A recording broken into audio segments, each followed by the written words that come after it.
Speaking of worse and worse and worse, so let's talk about this. Just one more value-added reason this week to avoid ultra-processed food as much as possible. I found a paper interesting that was published in October 2022, published by the Proceedings of the National Academy of Sciences, and it was titled Transgenerational Transmission of Aspartame-Induced Anxiety and Changes in Glutamate GABA Signaling and Gene Expression in the Amygdala. It's a mouthful, isn't it? Here's the deal. The authors wrote, aspartame is an artificial sweetener widely used in low-calorie foods and drinks. Since its approval by the FDA in 1981, its use has increased steadily along with the controversy regarding its potential adverse effects. Today, aspartame is found in nearly 5,000 food products consumed by men, women, including pregnant women, and children, and its annual production is 3,000 to 5,000 metric tons worldwide. Now, moderation zealots will let us all know that there's plenty of research showing only correlation at best with aspartame and adverse issues, and no direct causal relationship of aspartame to any potential adverse effects. These authors in this study continue, upon oral consumption, aspartame is broken down into aspartic acid, phenylalanine, and methanol, all of which can have potential effects on the central nervous system. So I need to tell you, this was a mouse study. It was not a human study. This does matter, and we do value human studies with a higher degree of relevancy to we humans. Makes sense, right? But we can't always do every single study on humans. This particular study, as millions of studies have been done, I'm sure, I don't know the number, but it's hundreds of thousands, but it's so many, was done using mice. And so I want to make that known, and here's one of the things they say.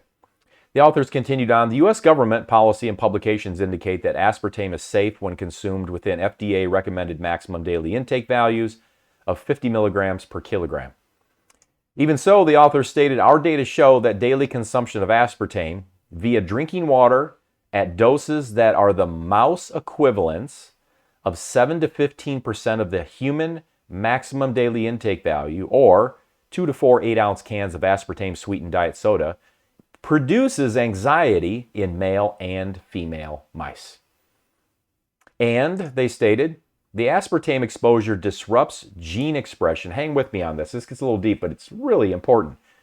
The aspartame exposure disrupts gene expression in the amygdala, a brain region associated with regulation of anxiety and fear responses.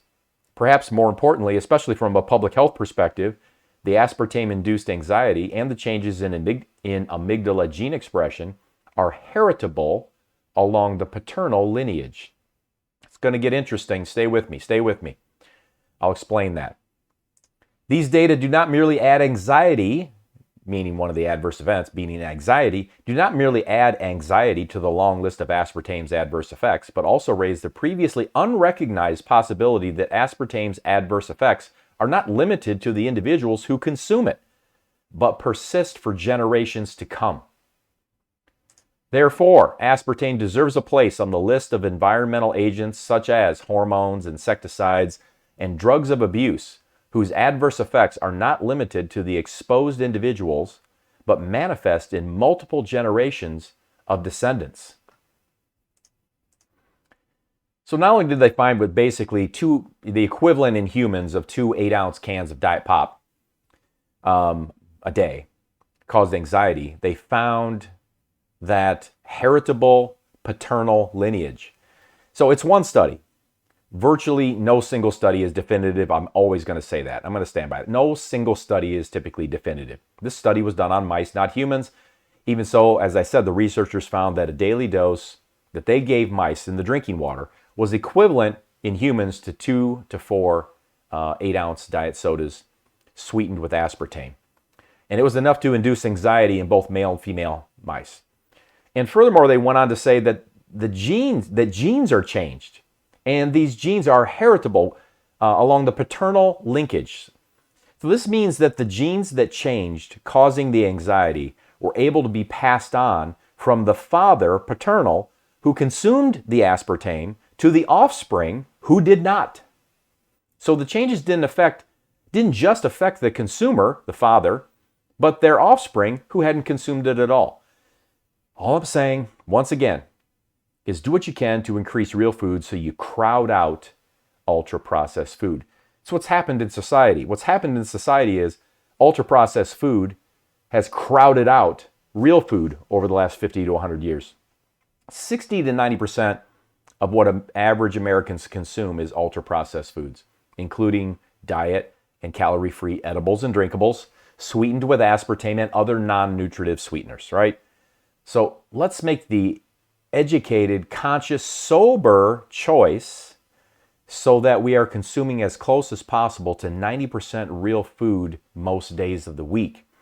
We're never going to be perfect, and we don't have to be. Eating 90% real food, leaving room for 10% ultra-processed or whatever, turns what's most common upside down. You know, most common is the average American eats about 10% real food and about 90% ultra-processed food on any given day. We want to, in time, in our behaviors, and just progressively switch that back to so that, you know, real food, as our grandparents called it, food, is what we're consuming 90% of the time. This is not crazy.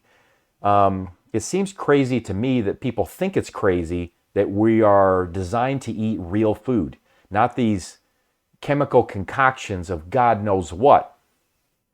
Just because they haven't been conclusively, causally proven, indisputably as harmful, deadly, or whatever, doesn't mean they're not, especially when you take into consideration the cumulative effects of them over time and the cumulative interactions of them, because we don't consume these industrial additives one at a time. We consume hundreds a day if we're living on ultra-processed food. Hundreds a day, if not more. By moving more and more and more toward real food, you're not going to have to read anything about stuff like this and go, oh my gosh, you know, I live on that stuff. I'm having 6 diet sodas a day or whatever. There's not going to be any regret. You're going to look and go, boy, that's a shame. And it is a shame, but I'm not the one consuming it. You're not going to ever regret eating real food. You're not going to regret eating lean proteins, vegetables, fruits, whole grains, you know, real food. And when you do, it's not only going to help you progress toward your health and fitness goals, it's exactly what needs to happen in our society to turn the obesity epidemic around. Okay?